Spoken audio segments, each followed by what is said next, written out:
Bonjour, nous nous retrouvons une fois de plus ce matin afin de voir ce que font les enfants de Dieu. Nous avons vu hier matin que ceux qui ont des idoles n'ont pas d'intelligence. C'est marqué dans la Bible, c'est pas moi qui le dis. D'accord? Nous verrons autre chose maintenant. Dans le livre de 1 Thessaloniciens, chapitre 1, les versets 9 et 10. Mais juste avant de prendre connaissance, prions afin que Dieu nous éclaire et qu'il nous dirige. Seigneur,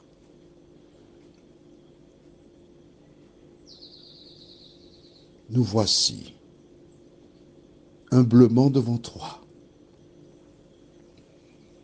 Je te prie spécialement pour toutes celles et ceux qui ont des idoles, qui pensaient être dans le vrai, mais qui, à la lumière de ta parole, découvrent que les enfants de Dieu n'ont pas d'idole. Seigneur, permets que ces personnes comprennent qu'elles ne sont pas les premières à avoir découvert cela. Et que d'autres avant elles se sont tournés vers toi. Tu as pardonné parce qu'ils étaient ignorants. Seigneur, maintenant, où des personnes âgées me font part de leur désarroi, Seigneur, permets qu'ils comprennent qu'il n'y a aucune condamnation pour celles et ceux qui sont en Jésus-Christ. Alors que nous ouvrirons la parole, nous sommes conscients que nos cerveaux sont limités et que seul le Saint-Esprit peut nous visiter et conserver ces paroles précieusement dans notre âme, afin qu'elles portent du fruit le moment venu. Merci de nous entendre, Seigneur, de nous parler.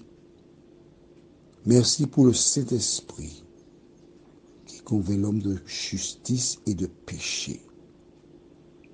Merci au nom de Jésus et pour ta gloire éternelle. Amen. Lisons dans 1 Thessaloniciens, chapitre 1er, les versets 9 et 10. Oui, j'ai pensé qu'il fallait qu'on lise ce verset pour déloger certaines personnes qui sont un peu réticentes encore. Alors lisons. Car on raconte un autre sujet. Quel accès nous avons eu auprès de vous et comment vous vous êtes convertis à Dieu en abandonnant les idoles pour servir le Dieu vivant et vrai, et pour attendre des cieux son Fils, qu'il a ressuscité des morts, Jésus, qui nous délivre de la colère à venir. Waouh, c'est beau.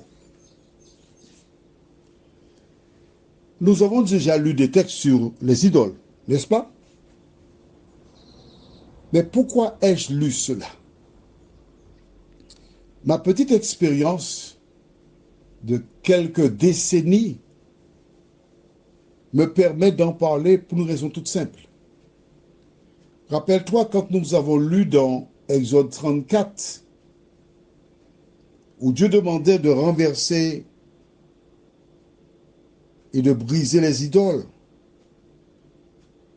Certaines personnes, fort justement, puisqu'elles cherchent, et je veux croire qu'elles sont sincères, me firent remarquer, oui, ces gens avaient des figures comme les enfants d'Israël qui avaient fait un veau d'or. Ils avaient d'autres éléments, Mais nous, nous adorons le Dieu créateur. Nous adorons des personnages qui ont œuvré pour que Jésus vienne au monde et les disciples.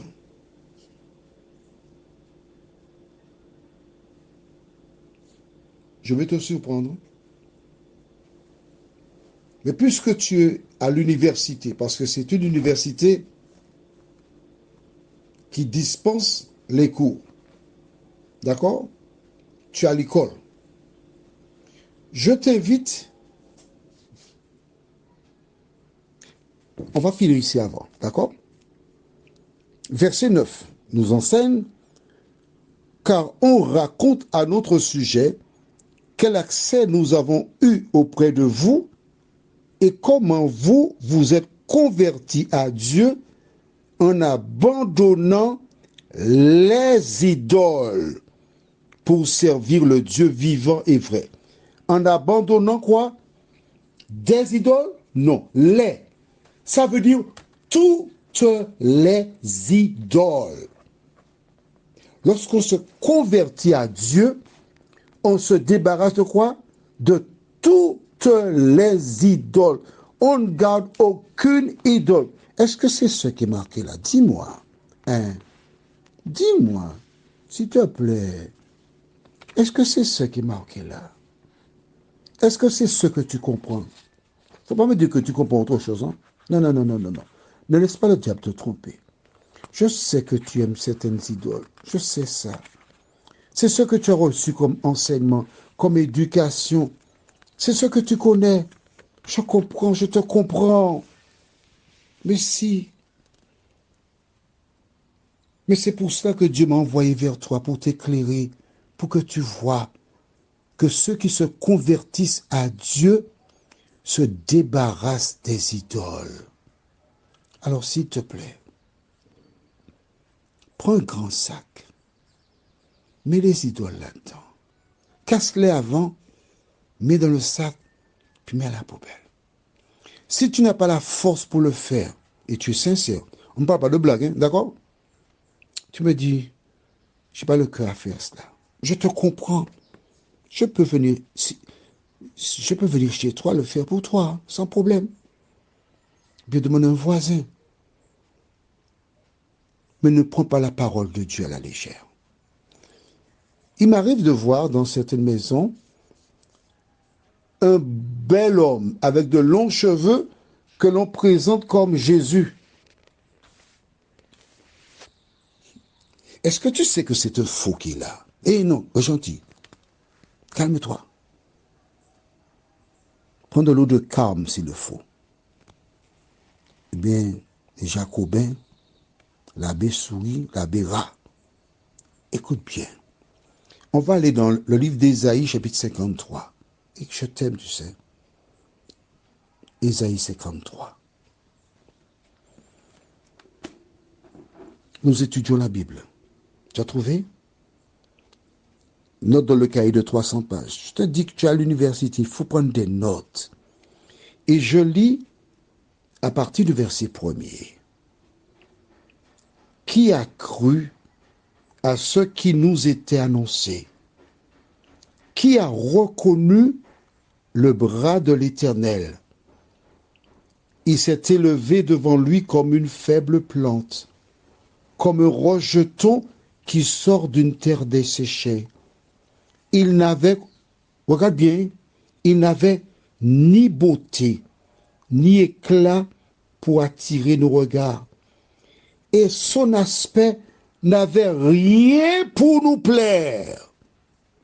Méprisé, abandonné des hommes, homme de douleur et habitué à la souffrance, semblable à celui dont on détourne le visage.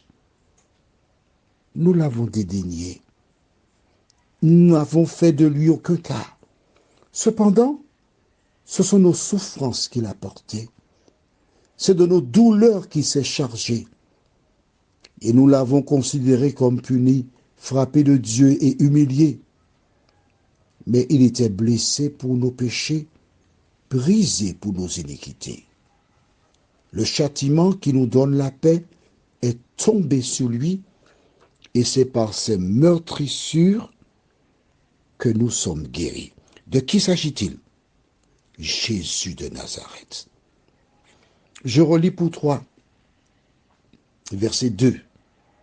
Il s'est élevé devant lui comme une faible plante, comme un rejeton qui sort d'une terre desséchée.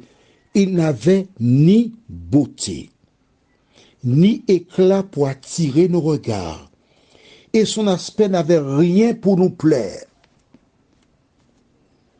Est-ce que la description,